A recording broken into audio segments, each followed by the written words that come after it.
Boston on a night Kristaps Porzingis fell back to earth. The Knicks needed their big free agent acquisition, Tim Hardaway Jr., to give them life.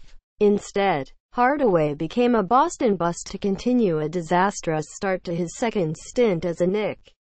In truth, almost every Knick who hit the hardwood Tuesday stunk out Beantown and afterward and exasperated.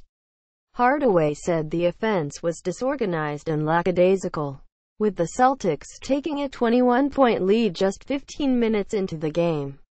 The Knicks were whipped up and down by Kyrie Irving's depleted team in green, 110-89, at TD Garden. After an 0-5 preseason, the Knicks are winless in their first 3 regular season games. We're all out there just running like we don't know what's going on, Hardaway said. It can't happen. It's frustrating at the same time. But it's still early in the season.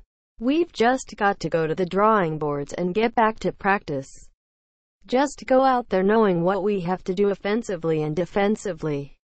Hardaway couldn't throw the ball into Boston Harbor, a 2-for-11 outing that brought his 3-game shooting ledger to an embarrassing 9 of 37. It's a nightmare start after signing a whopping $71 million deal. The facial expressions of Knicks president Steve Mills and general manager Scott Perry moments after the game spoke volumes. They looked ashen. Hardaway's defense also left much to be desired, and the entire Knicks team was lethargic in getting back in transition defense. Hardaway shot well 50% in the preseason, but now is facing a crisis. He acknowledged he tweaked his ankle in preseason, but wouldn't use it as an excuse for his shooting woes. I'm not making no excuses, Hardaway said. If I'm out there, that means I'm 100%. There is no excuse on the ankle. No excuse on anything. Yeah, I tweaked it in preseason, but it's no excuse. I'm not playing the way I wanted to play and it sucks. But I can't harp on that. You've got to move on. Get back in the gym and work. My teammates have my back. This wasn't a night to mince words about the offensive attack. You saw it out there, Hardaway said. It's no secret. We're turning the ball over. Lackadaisical out there. Nothing seems crisp really. I mean, yeah, that comes with not really that much experience altogether. Like all these other teams. Coach Jeff Hornacek said the club got down on itself after missing shots and it affected the defense.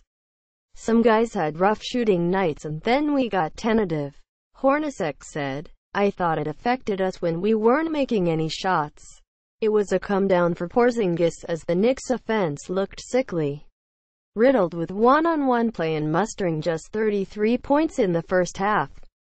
Porzingis, after averaging 32 points in the first 2 games, put forth a 3 of 14 clunker for 12 points in 32 minutes as the Celtics sent more double teams at him than he saw in Knicks' first 2 games.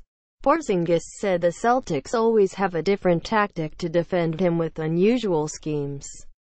I had a lot of double teams coming my way, Porzingis said, and so it was something that I haven't experienced yet. I know I had a bad game offensively. I think I learned a lot. The Celtics, 2-2, are still reeling from Gordon Hayward's horrific ankle tibia break exactly 1 week ago. But their young guns, rookie Jason Tatum, 22 points, and Jaylen Brown, 23 points, torched the Knicks. Hardaway did a poor job closing out on the 3-point line against Brown. The Knicks trailed by 25 late in the second quarter. They finished in a 54-33 halftime hole and didn't get closer than 16 in the second half. Obviously Boston is much more talented than us and they have more weapons. But that's why, we as a group, we have to play the right way, Porzingis said. Knicks starting center Enes Kanter was the lone bright spot, attacking the glass with a vengeance, 16 points and 19 rebounds. Out of desperation, Hornacek put in out of the rotation Willy Hernangomez with 3:41 left in the third quarter with the Knicks down 18 points and he finished with a robust 12 points. in 11 minutes. In the season's first two games, the Knicks were at least competitive in the first half against the Thunder and Pistons. Tuesday, they were just dead in the water from the tip.